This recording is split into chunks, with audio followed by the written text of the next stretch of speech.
Despite Hollywood's decadent and dangerous image, a modern movie set is probably one of the safest places you can be. The key word there is modern. Classic Hollywood was a different story. Back in the day, producers and directors used to take such extreme liberties that they routinely endangered not just the lives of their stunt guys and animals, but their stars, lighting technicians, and coffee boys to boot. Let's take a look back at some of the most insufferable movie sets of old-school Hollywood and the controversial characters who created these occupational hazards.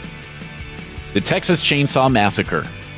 Tobe Hooper's 1974 horror classic The Texas Chainsaw Massacre got its reputation in part because it really felt like the movie was made by a bunch of drug-crazed hillbillies. Judging by the on-set antics, that ain't too far from the truth. Case in point, Hooper and the producers handed out pot brownies to the cast and crew to celebrate the end of filming. With a spectacular lack of foresight, they gave one to Gunnar Hansen, aka Leatherface, before filming his final chainsaw stunt. Hansen had never used weed before, and having his first space cake strapped him into a one-way ride to the upper stratosphere. According to Hansen, he was so dizzy he shouldn't even have been operating an electric can opener. Somehow, he managed to not accidentally slice his own arm off, and the film successfully wrapped.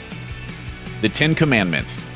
Legendary director Cecil B. DeMille's classic film sets were infamous for their combination of piety and punishment. While making his Jesus Christ biopic King of Kings, DeMille forced his entire crew to attend on-set pray-a-thons. He would subject his cast and crew to hour-long lectures about the importance of their work, but even this paled next to his behavior on the set of 1923's The Ten Commandments. According to The Telegraph, DeMille constructed a massive set in the California desert that thousands of cast, crew, and extras were required to live on. Men and women were forcibly segregated, and everyone was required to have a Bible on them at all times. No ungodly behavior was permitted, and DeMille hired his own secret police to make sure none of his crew tried anything as contemptible as playing cards or enjoying a drink. They were there to pray and work, and anyone who failed would answer to Mr. DeMille.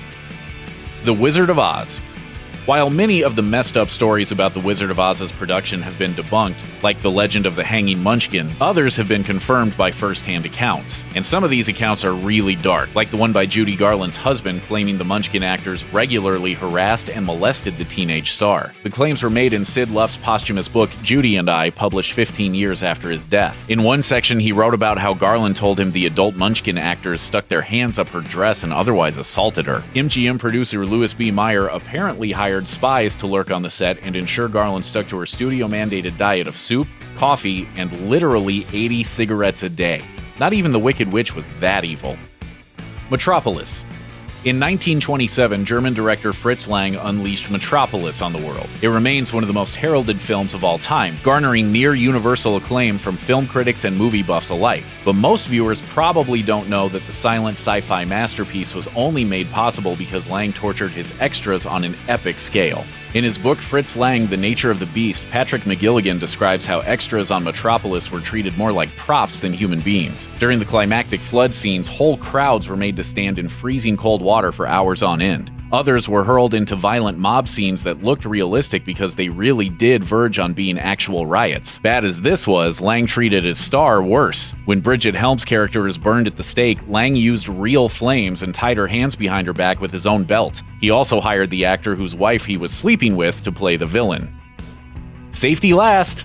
Even if you don't recognize the title of Harold Lloyd's 1923 silent comedy Safety Last, you've probably seen its most famous shot, featuring Lloyd dangling precariously from a tall building. Of course, Lloyd wasn't really clinging to a clock face for dear life, but he was pretty damn high off the ground. And he was doing it all without the proper use of both hands. Several years prior, Lloyd had lost his thumb and forefinger in a photo shoot gone horribly wrong. As Roger Ebert wrote, "It's clear in plenty of shots from classic film sets that Lloyd really is in mortal danger." The set, built on the rooftop of a taller building, was itself 3 stories high, and Lloyd only had a single mattress to cushion a fall. Impressively, this wasn't the only time Lloyd did the stunt. 1930's Feet First saw him dangling off a skyscraper all over again.